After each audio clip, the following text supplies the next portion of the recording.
જય સચ્ચિદાનંદ દીપકાનંદજી. જય સચ્ચિદાનંદ. જય આખા સચ્ચિદાનંદ. દિવસનો પુરુષાર્થ આપણે જોઈ લઈએ. સૂક્ષ્મતમ દોષ આપણે જે દાદા ભગવાને કીધું છે કે અમારું મારાપણું ગયું, માલિકી ભાવ ગયો, એટલે આઈ માઇનસ માય, મમતા વગરના, માલિકી ભાવ વગરના. તો કીધું અમે થઈ ગયા પરમાત્મા. અમે એની પાછળ ખૂબ મહેનત કરી છે, રાતો ને રાતો જાગ્યા છે, અને ખૂબ તીક્ષ્ણ જાગૃતિથી એ મારાપણામાંથી છૂટ્યા છે. મારાપણું વ્યક્ત થાય છે વાણી દ્વારા. એ ડિસ્ચાર્જ અહંકાર છે, ડિસ્ચાર્જ મમતા છે. અને ત્યાં આપણે જાગૃત રહેવા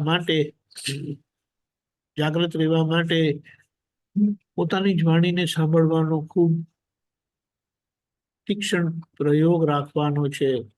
ત્યાં બાજુ શું વાગે છે, બીજા શું બોલે છે, બીજાએ શું કીધું, એને પર આપણે ધ્યાન બહુ હોય.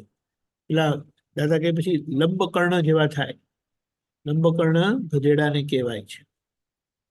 એના લાંબા કાન હોય છે ને, લાંબા કાન. આપણે આટલા નાના છે પણ એમ કરીને પાછળ જાય, આમ કરીને જાય. આ કૂતરાઓને પ્રાણીઓને જોઈએ ને તો આમ કરીને થાય, આમ કરીને થાય. કે આપણે હવે આ વાત સમજી ગયા છે, એટલે સમજણ સાથે આપણે અહીંયા શું બોલાય છે, જ્યાં હું આવે, જ્યાં મને આવે, ત્યાં આપણે આ દીપકાનંદને આવે એના ઉપર આપણે તરત જ પાછળ એને ઉપયોગથી બદલી નાખવાનું.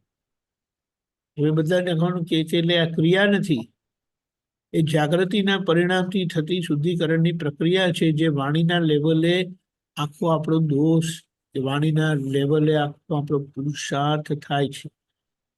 એટલે આ મારા પણ છે એ સહેલાઈથી જાય એવું નથી, કારણ કે બહુ મમતા વીટેલી છે. અને મોટી વાત એ છે, દાદાએ કીધું જે હું કરીને બાંધેલું તે મારું મને કરીને ખાલી થાય. અને જ્યારે એ મને કરીને ખાલી થાય, ત્યારે આપણે સમજીને કહેવાનું તારું એટલે કે દીપકાનંદનું, દિગંતભાઈનું, રતિદાદાનું, બધા હાર્દિક મામાનું, દરેકે પોતાના નામથી આ કરવાનું. નહીં તો એક સમજણ 5 થી 8 વર્ષનો બાબો, કે બાબાને બહુ ઓછું નથી હોતું, બહેનોને બહુ હોય, છોકરીઓને. મને કોઈ કશું કહેવું નહીં, એટલે મમ્મી કંઈ પણ કહે ને એટલે એનો પારો ચડી જાય. મમ્મી બહુ વઢે છે. અને એમાં જો મોટા બહેન હોય કે મોટા ભાઈ હોય ને, તે તો એને બિલકુલ ગાંઠે જ નહીં.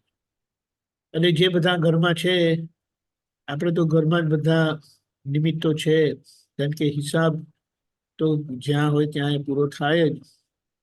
એટલે આ અનુભવ આપણે કરીએ જ છીએ. તો ત્યાં તરત જ એને ફેરવી દઈએ, મને આમ ને મને તેમ. તો ત્યાં તરત જ આપણે ફેરવી દઈએ, એટલે એની અસર આપણને થાય નહીં. અને ત્યારે આઈ માઇનસ માય આપણું થયું, તો પરમાત્મા યોગ કૃપાથી પ્રાપ્ત થયેલો છે. અનુભવથી એ સિદ્ધ થશે, પુરુષાર્થથી એ સિદ્ધ થશે, અને અનુભવ ખુલ્લો કરશે.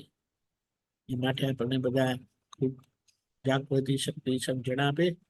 આખા દિવસના પ્રોગ્રામમાં આજે અને કાલે શ્રી સિમંદર સ્વામી જન્મ કલ્યાણક